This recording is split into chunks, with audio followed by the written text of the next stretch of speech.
दोस्तों, हम फिर लाए हैं एक मजेदार और इंटरेस्टिंग कहानी। लेकिन उससे पहले हमारे चैनल को लाइक, शेयर और सब्सक्राइब करना मत भूलना। दुखी पेड़। एक समय पहले एक जंगल में आम का पेड़ था। वो बहुत दुखी और चुप रहता था। एक दिन एक गरीब लकड़हारा हाथ में कुल्हाड़ी लिए काम की खोज में जंगल पहुंच गया और उस पेड़ के पास से गुजरा। दुखी पेड़ ने लकड़हारे को आवाज लगाई। सुनो भाई, मुझे लगता है तुम्हें लकड़ी की जरूरत है। तुम मुझे काट के ले जा सकते हो।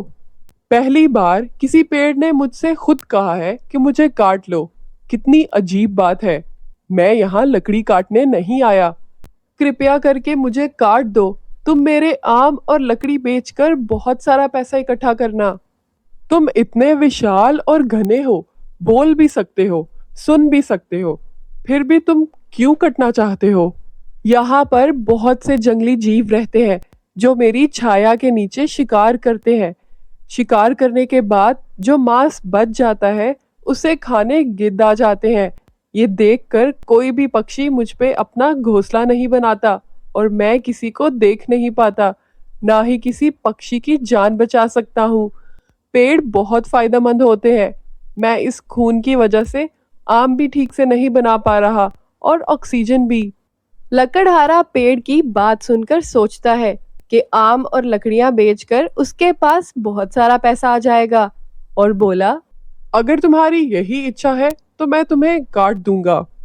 लकड़हारा पेड़ को काट देता है और आम बेच देता है, जिससे उसके पास काफी पैसा आ जाता है। लकड़हारा जब ये बात अपनी पत्नी को बताता है तो पत्नी कहती है, आप पैसे के लालच में इतना गिर गए कि एक पेड़ की मदद करने की बजाय उसको काट दिया। मुझसे सच में बड़ा पाप हो गया है। मैंने अपने हाथों से उस पेड़ को नष्ट कर दिया। मैंने उस समय बस पैसों का ही सोचा था। लकड़हारा और उसकी पत्नी बहुत समय तक खुद को दोषी समझते रहे। कुछ दिन बाद लकड़हारे को याद आया कि उसके पास उस पेड़ के आम की गुठलियां पड़ी हैं। उसने सोचा, क्यों ना पेड़ को फिर से उगाया जाए।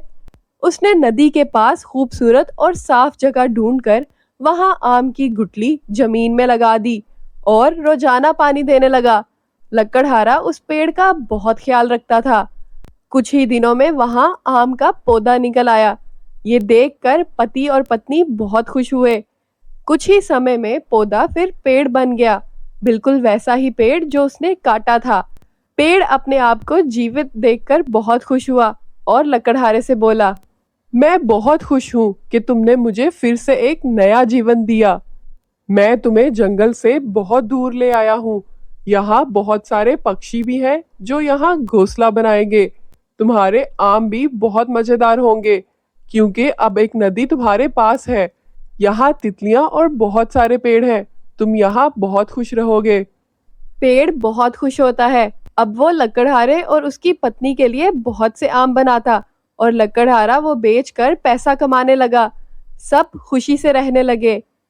तो बच्चों, हमें इस कहानी से ये सीख मिलती है कि हमें दूसरों की मदद करनी चाहिए, ना कि दूसरों को जिंदगी से काट देना चाहिए।